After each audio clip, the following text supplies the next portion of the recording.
Hi everyone, this is tutorial number 3. This one is assuming one where you didn't have a lot of time to model, so it looks fairly empty, but we're going to try to make it a little more diagrammatic. All I have is the layer from Inkscape, and I also have the material ID from Inkscape, so I can select more easily. So this one, what I'd like to do is, first I'm going to find a color palette that I like. And I found this one that I want to work with. The reason I want the color palette is because this image is meant to be just more stylized and colorful than anything else. And I like this green that's right here. So I for eyedropper, and I'm going to select that green. I'm going to come over here, and this is meant to be like a swath of grass, this area right in the front. So I'm going to select it. I'm going to make a new layer, and I'm just going to paint that green. That looks fine, but I do want it to have an outline because this is the graphic style I'm going for. So if you double click on your layer and you come over here to stroke, you can change, well, the stroke, and you can make it a little thicker. I'm going to change the color. Actually, where is I want to use my color palette, so let me turn that on. Come back to my stroke, and then for my color, I want this green.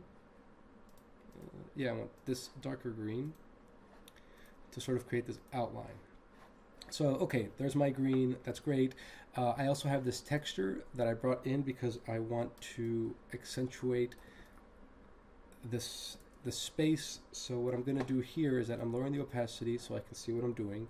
I am making this smaller, but only so small that the first ones are at the height of that little structure below, and the rest I can sort of delete. So it's I have to rasterize it, now I can delete it, and now I can delete it, something like that. And let me bring the opacity back up. Okay, great. And I like the fact that they're complementary colors and it's picking up on my palette. I'm going to do that again, but this time, after I rotate it, I'm right-clicking, I'm hitting distort. And the reason I want to distort is because I want to move this point here.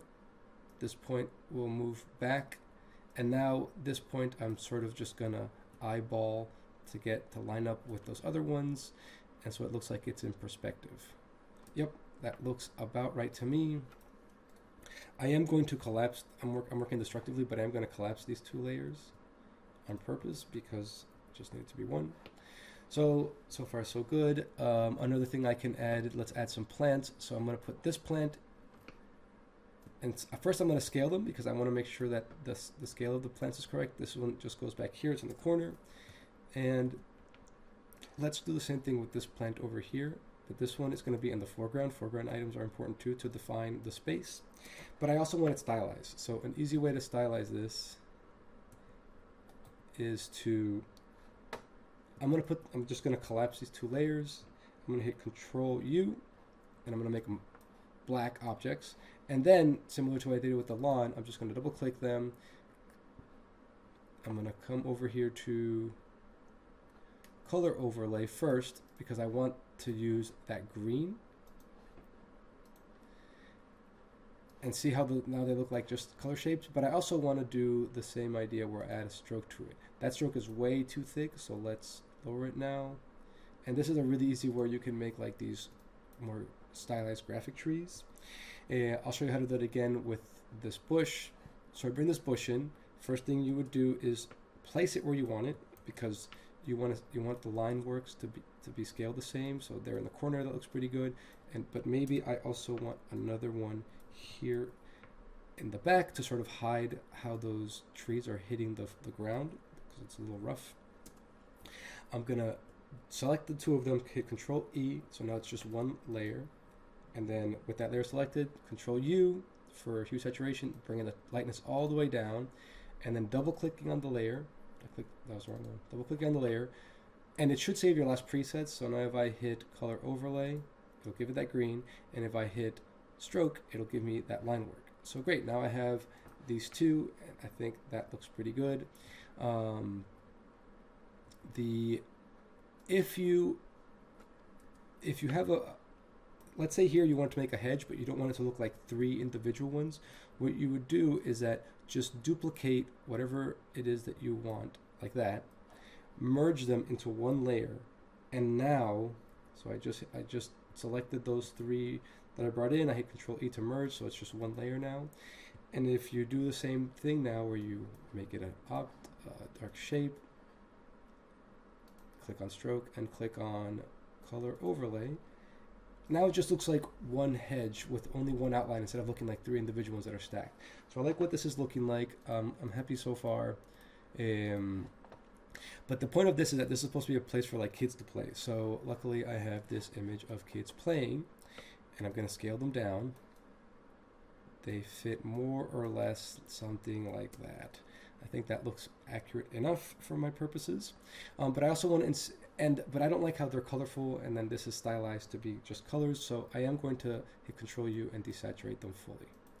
I'm going to do that to all my people. So there's a bike path here, so I'm bringing this person in. I'm going to make this person smaller, place her here. You can see it's a little off on perspective, so I'm right clicking and hitting distort, so I can just grab this corner and move it up just a little bit so it looks more accurate. She seems a little big, so let's bring her down, and same thing, let's Control U, desaturate. If you remember the perspective tool from last time, I'm going to make a new layer. I'm going to hit U on my keyboard so I can make sure that the polygon tool is selected. And if I just click once, I'm going to make this, the width and the height have to be bigger than the size of the screen, of the image. Set that to 4000. And then I'm going to change the colors. Like maybe I'll use, let's see, what colors do I want to use for the fill? Maybe something really bright. That might be too bright, but I can change it later. Let's stay with like the poppies and the oranges.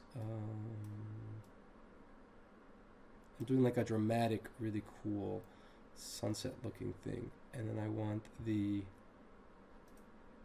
stroke to be the same color. And I know that this is the perspective tool that we talked about before, but this time I'm actually going to use it as a part of the image. I'm going to put it below the actual image, so it looks more like a sun. And you can't line it up so that you can use it as your actual perspective tool, like just sort of eyeball to make sure that your perspective lines are lining up to it roughly. Something like that's good enough for me. But I wanted to make this dramatic looking sunset, so I'm going to make a new layer. I'm going to click and hold on the marquee tool to make an elliptical marquee. I'm going to hold Alt and click, so I'm making the center of a circle instead of the corners like I normally do. And I'm just going to paint that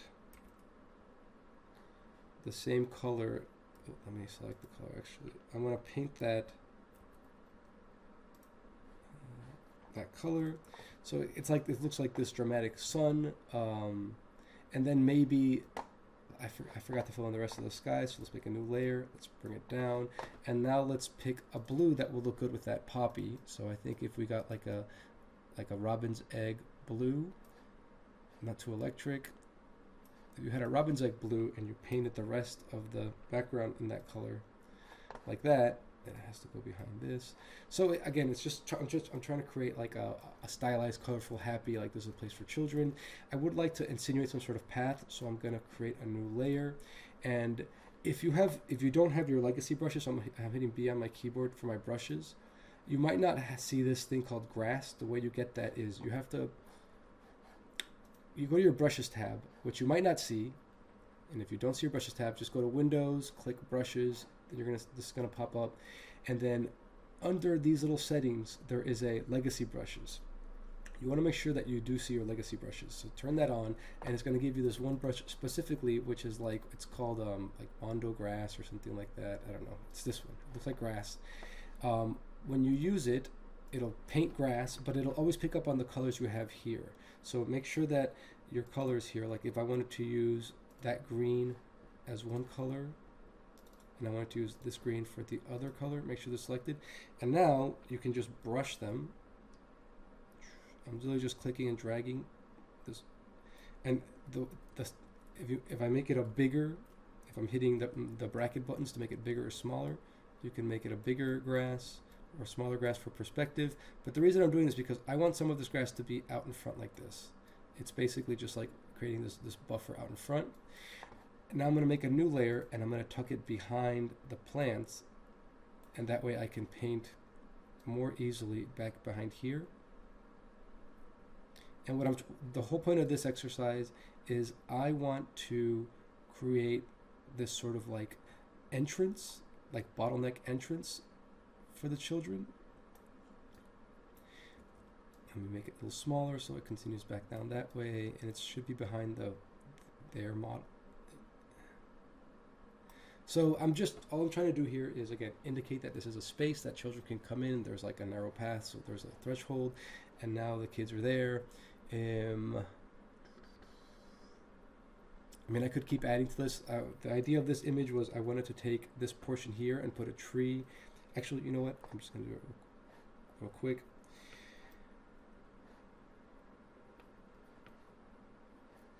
I'm going to bring a larger tree in here. I'm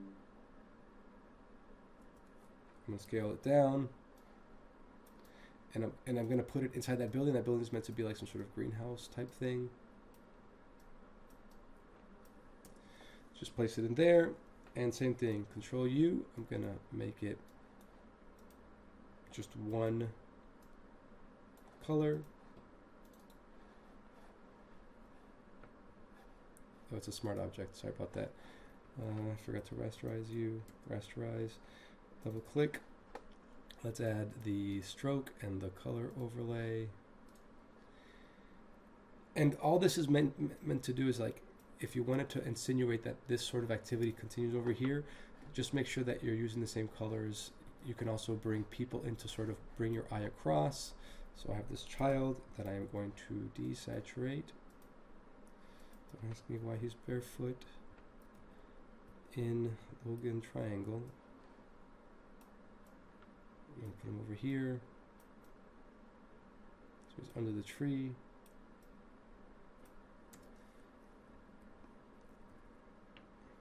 And again, the point of this light post, it should be on top. So this is where this clicking on your material underlay really helps. I'm going to hit the magic wand, and I'm going to select, make sure continuous is selected, and I'm going to click this post. Select all the colors that have to do with that post, like that. And now if you go back to that layer that has the post, hit M for marquee, right click, and hit layer via copy. You can now drag that on top of the tree, so the tree is now back in perspective. And yeah, that's that one. Thank you.